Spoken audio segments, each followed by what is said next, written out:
बाहर गया था अपना MBA कंप्लीट करने के लिए। जब मैं जैसे ये MBA कंप्लीट कर गया तो एक वहाँ पे इस तरह की सिचुएशंस देखी कि मतलब वो वर्ल्ड कहाँ पे और हम लोग कहाँ पे खड़े हैं। पाकिस्तान जो है वो ऑनलाइन दुनिया से एक तरह से बिल्कुल हट के, ये जो साकिब वज़ीर साहब जो आए, जब सारा का सारा जर्नी जब स्टार्ट हुआ, ये तो तब से 2018 के बाद की बात है। जैसे मैं यहाँ पाकिस्तान में आया, मैंने इसको एक्सप्लोर किया, फिर गुजरावाला ऑफिस में हम लोग मैं आया। अभी हम लोग currently we are doing a wholesale business. 10 से 15 प्रोडक्ट के ऊपर सिर्फ UK में जो है वो काम कर रहे हैं। अगर हम लोग मंथली अर्निंग की बात करें तो हम लोग तकरीबन 20 से 25% जो है वो अर्न करते हैं। जो UK में है वो हम लोग तकरीबन 15,000 पाउंड की सेल जो है वो right now we are generating.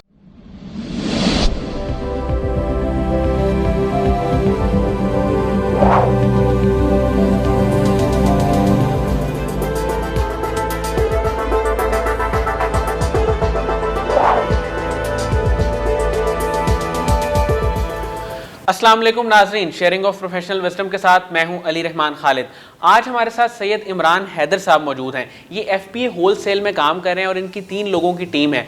कुछ इन्होंने आपस में ही काम को डिवाइड किया हुआ है। कुछ लोग प्रोडक्ट हंटिंग कर रहे हैं, कुछ लोग ब्रांड को मैनेज कर रहे हैं और कुछ लोग डिफरेंट एक्टिविटीज़ में काम कर रहे हैं। ये यूनिक आइडिया इनके पास कैसे आया, हम इनसे जानेंगे इस इंटरव्यू में। बहुत बहुत शुक्रिया इमरान हैदर साहब आपकी तशरीफ आवरी का। सर, सबसे पहले तो मुझे ये बताएं, आप E-कॉमर्स में कैसे आए? Thank you so much, Ali bhai, inviting here all of us, and thank you so much, Qasim Ali Shah Foundation, that we have a plan and we have a opportunity to explore our feeling. जो journey है, अगर मैं इसके background के बारे में आपको थोड़ा सा बताऊं, मैं क्योंकि जब 2017 में बाहर गया था अपना MBA कंप्लीट करने के लिए, तो जब मैं जैसे ये MBA कंप्लीट कर गया तो एक वहाँ पे इस तरह की सिचुएशंस देखी कि मतलब वो वर्ल्ड कहाँ पे और हम लोग कहाँ पे खड़े हैं। पाकिस्तान जो है वो ऑनलाइन दुनिया से एक तरह से बिल्कुल हट के, ये जो साकिब वज़ीर साहब जो आए, जब इन्होंने ये सारा प्लेटफॉर्म एक बिल्ड किया इस तरह से, ये सारा का सारा जर्नी जब स्टार्ट हुआ, ये तो तब से 2018 के बाद की बात है। लेकिन जो दुनिया है वो 2000 कब से कहाँ है, और हम लोग पाकिस्तान की अगर बात की जाए तो ये पाकिस्तान काफ़ी पीछे था इन सारे मामलात में। जैसे मैं वहाँ से ये सारी चीज़ें ऑनलाइन क्योंकि वहाँ देख के आया था, तो उससे ये हुआ कि जो मेरा एक्सपोजर है, जो चीज़ों को, प्रॉब्लम्स को सॉल्व करने का, इन चीज़ों को देखने का नज़रिया, वो बहुत कमाल का बन गया था, क्योंकि वो एक्सपोजर इस तरह का था। जैसे मैं यहाँ पाकिस्तान में आया, ओबियसली यहाँ मैं एक अच्छी जॉब कर रहा था, मेरी एक अच्छी अर्निंग थी यहाँ पर, और अल्हम्दुलिल्लाह अभी भी है। उसके साथ साथ मैंने सोचा कि मैं ऐसा क्या कर सकता हूँ जो मैं ऑनलाइन इसके साथ साथ अटैच कर सकता हूँ। जब मैं वहाँ से आया तो मैंने यहाँ आके ब्लॉगिंग स्टार्ट की, थोड़ी सी और ऑनलाइन चीज़ें उसको एक्सप्लोर किया। अब ऑनलाइन स्टफ इतना ज़्यादा है कि जब आप when you deep in that stuff you feel that there are lot of thing you have to do. अब फॉर एग्जांपल मैंने यहाँ आके ब्लॉगिंग की, इसके बाद मैंने शॉपिफाई स्टोर पे ये सारी चीज़ें इनको एक्सप्लोर किया। फिर ऐसा ऐसा मुझे रियलाइज़ हुआ कि क्योंकि जैसे अब गूगल की कैलकुलेशन क्या है कि जैसी जो चीज़ आप एक्सप्लोर करते हैं, गूगल आपको वही एड्स आगे करके दिखाता है, ठीक है। अब मैंने जब ये सारी चीज़ें देखना शुरू की तो गूगल ने एनेबल्स का ऐड भी उसी हिसाब से दिखाया, क्योंकि जब मैं अपनी ब्लॉगिंग कर रहा था तो वो एक एफिलिएटेड मार्केटिंग है उसमें, ठीक है, एक नीश के ऊपर हम लोग काम करते हैं, उसमें अमेज़ॉन भी इन्वॉल्व होता है, तो वो ऐड ही उस तरह के सामने आने शुरू हुए। साकिब वज़ीर साहब को देखा, इन चीज़ों को एक्सप्लोर करना शुरू किया। अब जैसे जैसे मैं इन चीज़ों को एक्सप्लोर करता था तो मुझे मेरा इंटरेस्ट, मैंने by the passage of time I feel that my interest is more than this field as compare to other. So मैंने इसको एक्सप्लोर किया। फिर गुजरावाला ऑफिस में हम लोग मैं आया। वहाँ जब मैं आपको मज़े की बात बताऊँ, जब मैं वहाँ पे आया तो मैं क्योंकि वहाँ 1-2 माह पहले बड़ी से ज़्यादा चीज़ें सीख के आया, मतलब कि ऑनलाइन चीज़ें थी, इनकी जितना ऑनलाइन स्टफ था, गोरों का, यहाँ इनेबल्स का, इन सब को एक्सप्लोर करके आया। तो मैंने ये सोचा कि मैं PL में जो है वो जंप करूँगा, क्योंकि मैंने अपना सारा बजट, सारी चीज़ें, ये सारी चीज़ें मिला के देखा कि मैं किस चीज़ में जा सकता हूँ। लेकिन अच्छी बात ये है कि जब मैं वहाँ पे अमीर हमज़ा साहब से मिला, हमारे कंसल्टेंट हैं अमीर हमज़ा भाई, आउटस्टैंडिंग बंदे हैं वो। अब जब मैं उनसे मिला तो वो बेसिकली वो मुझे कहते हैं कि यार हम लोग इसमें किसी चीज़ का मशवरा नहीं आपको देते कि आपको क्या करना चाहिए, आप बेसिकली खुद से नॉलेज लो, चीज़ों को देखो, ऑब्जर्व करो, तो फिर देखो। मुझे कहते हैं कि यार मैं तुम्हें एक एग्जांपल बता देता हूँ कि अगर मैं क्योंकि PL के हवाले से उनके पास गया था, मुझे कहते हैं कि यार अगर PL करोगे तो कितना बजट है, 15-20 हज़ार पाउंड, इस तरह से तुम अगर एक ही चीज़ में, एक ही प्रोडक्ट में उसमें लगा दोगे, पॉसिबल उसमें फेलियर हो, अगर फेलियर हो गया तो फिर क्या करोगे। फिर वहाँ से मुझे ये आइडिया हुआ कि जो होलसेल बिज़नेस है, क्योंकि अभी हम लोग currently we are doing a wholesale business, so in wholesale business I think we can test even more than expectation products. तो हमने वहाँ अभी भी हम लोग 10 से 15 प्रोडक्ट के ऊपर सिर्फ UK में जो है वो काम कर रहे हैं। तो मैंने उनका बिल्कुल अभी मुझे उस चीज़ का आइडिया होता है कि जब उन्होंने ये सारी चीज़ें मुझे बताई तो वो एक आउटस्टैंडिंग समझ लें कि मशवरा था, एक सजेशन थी कि बजाय मैं वहाँ पीएल में जाने के होलसेल की तरफ इस तरफ आया। सर आप अपनी टीम में मार्केटिंग के काम को ज़्यादा देख रहे हैं और ब्रांड इमेजिंग की, ई कॉमर्स में ब्रांडिंग बहुत ज़रूरी है।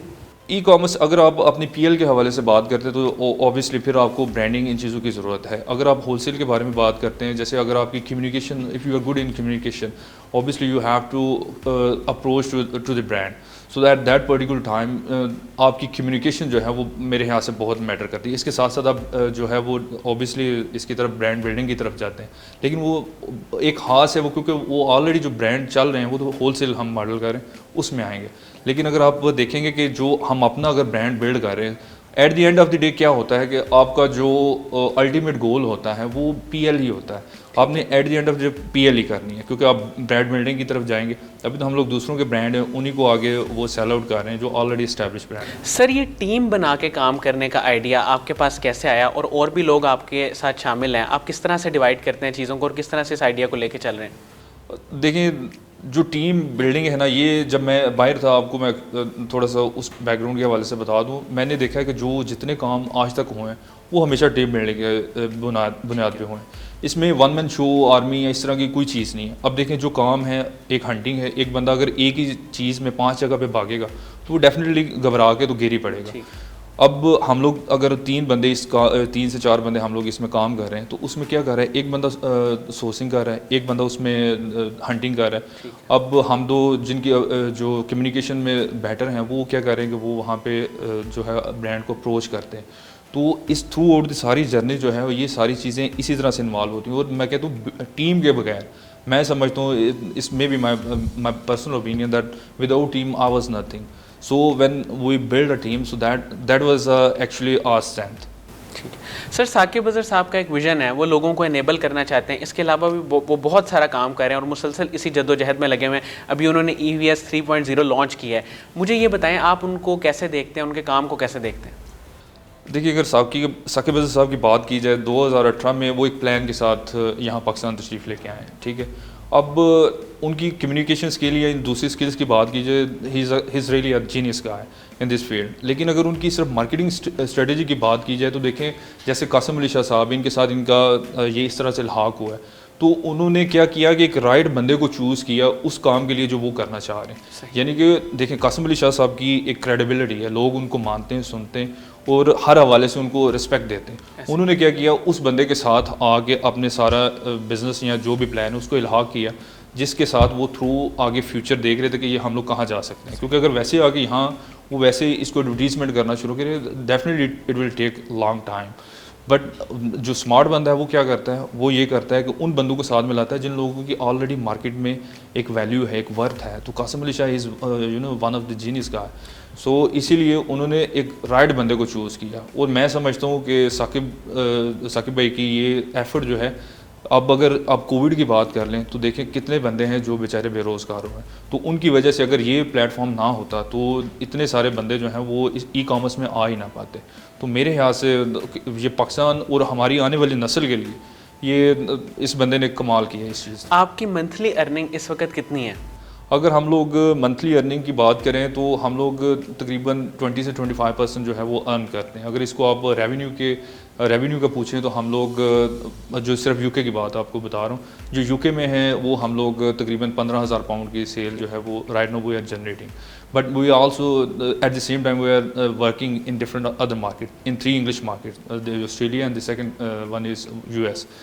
एक चीज़ मैं इसमें आपको ये चीज़ आपको ऐड ऑन कर दूँ, इसमें जो हमारा US का, क्योंकि अभी हम लोग US में बिल्कुल अभी नए हैं, तो उसका जो एक्सपीरियंस है, क्योंकि हम लोग यहाँ पे जो हमारी ये स्टोरी बन रही है ये UK बेस है, लेकिन जो हम लोग फील करते हैं जो एक्चुअल पोटेंशियल है वो US के हवाले से। US इतनी बड़ी मार्केट है कि वो शायद हम लोगों के दिमाग में उतनी जल्दी बैठ नहीं पाएगी। उसकी एग्जांपल मैं आपको इस तरह से देता हूँ कि जब हम लोगों ने हमारी इन्वेंट्री लाइव हुई, पहली इन्वेंट्री हमने as a experience we took a $500 inventory. So when the inventory came to live, so at the very first time in 1 hour, so we purchased a 500 inventory and in 1 hour we got a 400 plus 400 sale.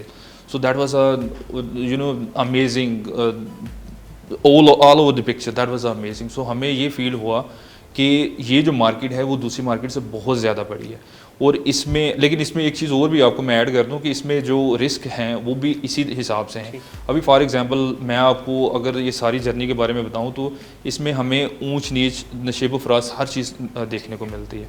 अभी हमारा जो last time हमने एक experience किया, जो last का experience था वो इसी मार्केट में किया।